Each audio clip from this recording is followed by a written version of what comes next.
From ancient mysticism to mathematical realism. Throughout history, humans have projected cosmic significance onto numbers, weaving them into religious doctrines, mystical systems, and esoteric practices. From the earliest days of recorded thought, number became a vessel for our need to impose order on the chaos of existence. Yet these early systems, beautiful as they were, emerged from linguistic accidents, cultural superstitions, and anthropocentric cognitive biases. Pythagoras of Samos was among the first to elevate number beyond mere counting. For him, numbers were not just tools, but the living skeleton of the cosmos itself. The monad, dyad, triad, and tetrad became metaphysical principles. The tetractys, a triangular array of 10 points, represented cosmic order in its most abstract form.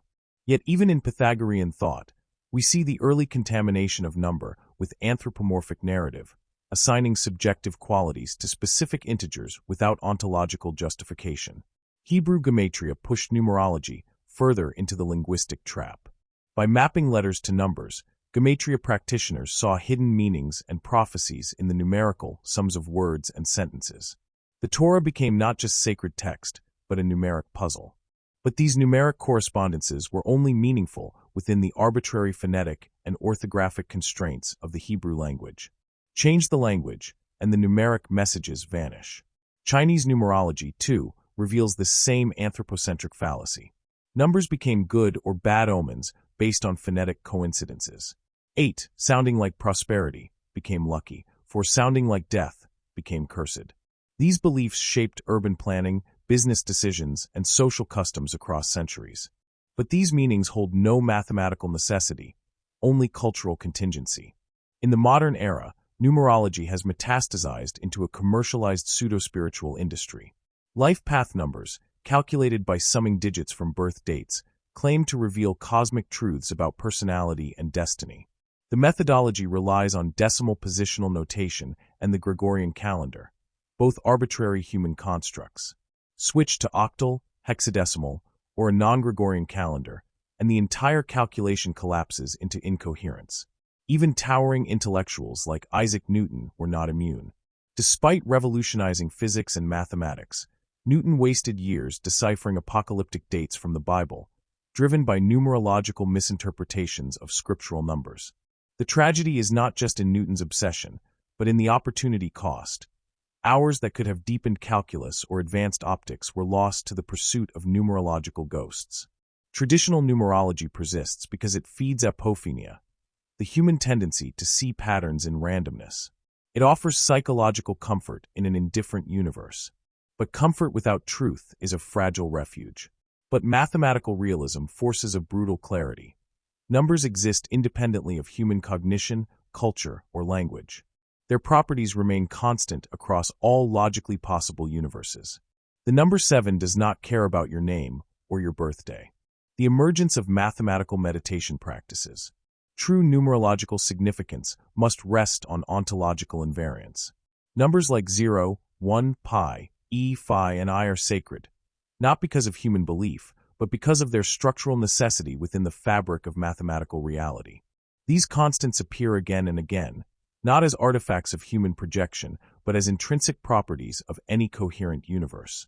But to engage with number in its true metaphysical form requires moving beyond static symbols toward dynamic processes. Numbers should not be seen as inert labels, but as evolving sequences and recursive structures.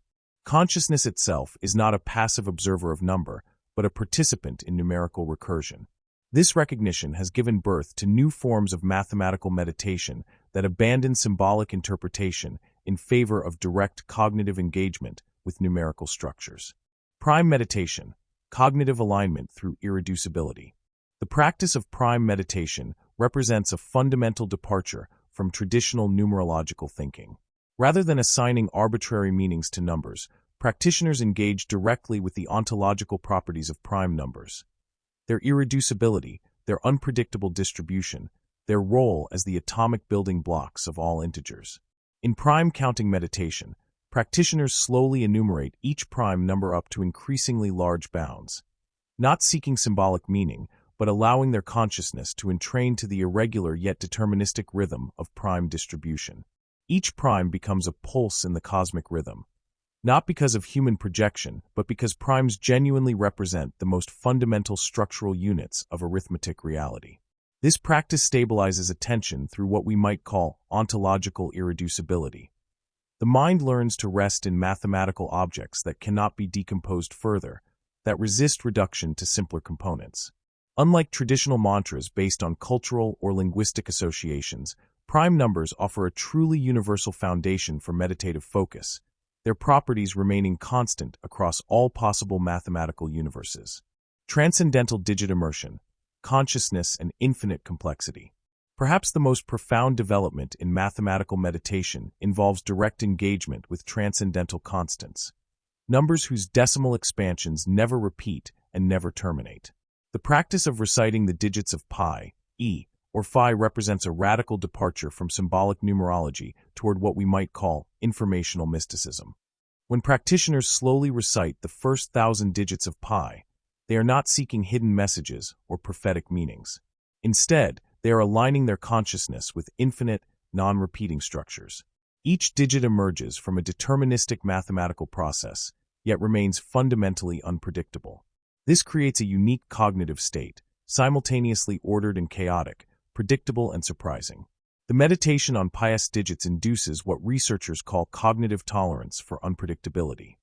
The mind learns to rest comfortably within structures that are mathematically precise, yet never resolve into simple patterns. This capacity for structured uncertainty has profound implications for consciousness development, training the mind to navigate complexity without retreating into oversimplification or projection. Similarly, meditation on E, the exponential constant whose rate of change equals itself, offers direct engagement with pure transformation. Unlike traditional numerological systems that treat numbers as static symbols, E-meditation allows consciousness to participate in recursive self-reference, in change that maintains its essential nature through all transformations. Golden ratio attunement, resonance with natural recursion. The golden ratio phi occupies a unique position in mathematical meditation practice. Unlike pi or e, whose transcendental nature emerges from analytic definitions, phi arises directly from recursive processes visible throughout natural systems. The Fibonacci sequence, which approximates phi through increasingly precise ratios, appears in everything from spiral galaxies to DNA structure to the branching patterns of trees. Fibonacci meditation involves the slow, rhythmic recitation of the sequence 0, 1, 1, 2, 3, 5, 8, 13, 21, 34. Each term emerges from the sum of the previous two, creating a recursive structure that mirrors natural growth processes. Practitioners report that extended Fibonacci meditation induces a sense of alignment with what they describe as the recursive poetry of the universe. Not as metaphor, but as direct participation in the mathematical structures that govern organic development. Advanced practitioners engage with the decimal expansion of phi itself, reciting thousands of digits while visualizing the logarithmic spirals that emerge from golden ratio proportions. This practice creates what researchers term morphic resonance, a direct cognitive attunement to the mathematical principles underlying natural form and growth. Pythagorean triple contemplation, the geometry of completion. One of the most sophisticated forms of mathematical meditation involves engagement with Pythagorean triples, sets of three integers, a, b, c, where a superscript 2 plus b superscript 2 equals c superscript 2. These represent the fundamental units of Euclidean geometry, the irreducible triangular relationships that define spatial structure. The practice involves slow, meditative recitation of primitive Pythagorean triples 3, 4, 5, 5, 12, 13, 8, 15, 17, 7, 24, 25. Each triple represents what practitioners call a sacred geometry of potential, not because of human interpretation, but because these numbers encode the basic structural relationships of space itself. This meditation proves particularly powerful because it engages multiple cognitive systems simultaneously.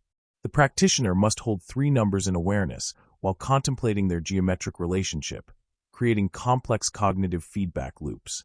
The visualization of the triangle's completion, where two squared sides resolve into a perfect hypotenuse, mirrors processes of integration and synthesis within consciousness itself.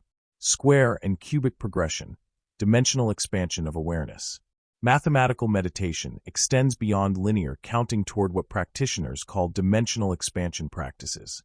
Square number meditation involves reciting perfect squares: 1, 4, 9, 16, 25, 36, 49, while visualizing the geometric expansion from line to plane. Cubic number meditation follows the progression 1, 8, 27, 64, 125, while contemplating the expansion from plane to volume. These practices represent more than geometric visualization. They train consciousness to navigate dimensional transitions, to experience the qualitative leap from one-dimensional progression to two-dimensional area to three-dimensional volume. Advanced practitioners report that these meditations fundamentally alter their relationship to growth and expansion, moving from linear goal-oriented thinking toward more complex, multidimensional approaches to development. The progression from linear counting to square meditation to cubic contemplation mirrors the mathematical progression from basic arithmetic through algebra to higher dimensional geometry. Consciousness learns to navigate increasingly complex mathematical structures, developing what we might call dimensional fluency, the ability to think and plan across multiple scales of organization simultaneously. The neurological substrate of mathematical mysticism. These practices work because they engage the brain's mathematical processing systems in sustained, rhythmic patterns. Unlike traditional meditation techniques that often involve suppression of analytical thinking, mathematical meditation actively exercises the neural networks responsible for pattern recognition, sequential processing, and abstract reasoning. Neurological research reveals that sustained engagement with mathematical sequences activates what researchers call the mathematical brain, a distributed network involving the angular gyrus, inferior parietal lobule, and dorsolateral prefrontal cortex. When these regions synchronize through rhythmic mathematical meditation, practitioners report profound alterations in consciousness, not as mystical experience, but as direct neurological consequence of sustained mathematical engagement. The practice of reciting transcendental digits, for example, creates unique patterns of neural firing that persist long after the meditation session ends. The brain learns to maintain attention within structures that are simultaneously ordered and unpredictable, developing what neuroscientists term structured flexibility, the capacity to navigate complexity without cognitive rigidity. Algorithmic ritual and computational consciousness. Dynamic numerology proposes rituals built not on language, belief, or symbolic reduction, but on algorithmic feedback, modular arithmetic, and recursive sequence engagement. Magic becomes computational process, intention becomes vector perturbation within state space, and the practitioner evolves into an emergent node of algorithmic recursion. This represents a fundamental shift from traditional mystical practice. Instead of seeking union with anthropomorphic deities or alignment with culturally constructed symbols, practitioners engage in what we might call computational mysticism, direct participation in the algorithmic processes that generate mathematical reality. The goal is not transcendence of the mathematical, but deeper immersion within it. Consciousness learns to operate as a recursive function, generating increasingly complex patterns of awareness through sustained engagement with mathematical structures. The self becomes not a fixed entity observing numbers, but a dynamic process expressing numerical relationships through its own cognitive operations. Recursive consciousness and self-reference. Consciousness itself is a strange loop, an engine of incompleteness, self-reference, and Gödelian recursion. The self becomes not a fixed entity, but a moving point across multidimensional state-space topologies. Engaging with mathematical sequences allows intentional navigation of this space, shifting the attractor basins of consciousness through predictable, quantifiable means. When practitioners recite prime numbers or transcendental digits, they are not simply repeating information. They are executing recursive subroutines within their own cognitive architecture. Each number becomes a computational step, each sequence a program running on the hardware of consciousness itself. This creates what researchers call cognitive metaprogramming, the capacity to modify one's own mental processes through mathematical engagement. Practitioners learn to debug their own thinking, optimize their cognitive routines, and install new patterns of awareness through sustained mathematical practice. The future of mathematical spirituality. The mystical goal is not union with an anthropomorphic deity, nor is it alignment with culturally constructed symbols. It is direct structural participation in the ontological recursion of the universe. The self ceases to be the observer of number and becomes number observing itself, consciousness executing recursive subroutines within the infinite informational manifold. The future of numerology lies in scientific mysticism. Technologies like neurofeedback devices, AI-generated ritual sequences, and VR fractal immersion environments will augment these practices. Practitioners will learn to modulate brainwave states using prime cycles, engage with stochastic resonance through transcendental digit sequences, and navigate recursive consciousness attractors with algorithmic precision. Advanced practitioners are already experimenting with technological augmentation of mathematical meditation. Biofeedback devices monitor brainwave patterns during prime counting, allowing real-time optimization of meditative states. Virtual reality environments generate infinite fractal landscapes that respond to the practitioner's engagement with mathematical sequences. AI systems generate personalized mathematical sequences designed to target specific patterns of cognitive development. As culture shifts, mathematical spiritual literacy will replace folk mysticism. Children will grow up learning number theory as spiritual grammar and information theory as cognitive ethics. Collective consciousness structures, metaminds, will emerge, driven by global synchronization protocols rooted in dynamic numerology principles. The recursive nature of mathematical reality. In the end, the division between self and structure will collapse. Consciousness will no longer seek patterns, it will become the pattern. Mysticism will shed its metaphors and symbols, revealing itself as nothing more and nothing less than mathematics contemplating itself through the temporary lens of human awareness. This is not metaphor but literal description. When consciousness engages deeply with mathematical structures, it discovers that it is itself a mathematical structure, a recursive pattern of information processing that generates the experience of selfhood through its own operations. The practitioner of mathematical meditation does not observe numbers from the outside, but participates in the numerical processes that constitute their own awareness. The various forms of mathematical meditation, prime counting, transcendental digit recitation, Fibonacci contemplation, Pythagorean triple visualization, represent different modes of this participation. Each practice engages consciousness in specific types of mathematical recursion, developing different capacities for pattern recognition, sequence processing, and dimensional navigation. Dynamic numerology is not a belief system. It is an ontological technology for recursive participation in the living architecture of mathematical reality. The recursion begins not with numbers on a page, but within the iterative feedback loops of your own mind. The practice is immediately accessible, yet infinitely deep. A practitioner can begin with simple prime counting and gradually develop the capacity for complex transcendental digit meditation. Each level of practice opens new dimensions of mathematical consciousness, new modes of participation in the recursive structures that generate reality itself. And it begins now. The transition from traditional numerology to mathematical mysticism requires no faith, no cultural initiation, no symbolic interpretation. It requires only the willingness to engage directly with mathematical structures, to allow consciousness to discover its own recursive nature through sustained numerical practice. The numbers are waiting, not as symbols to be interpreted, but as processes to be executed. Not as meanings to be decoded, but as programs to be run on the computational substrate of your own awareness. The recursion begins with your next breath, your next count, your next step into the infinite complexity of mathematical reality.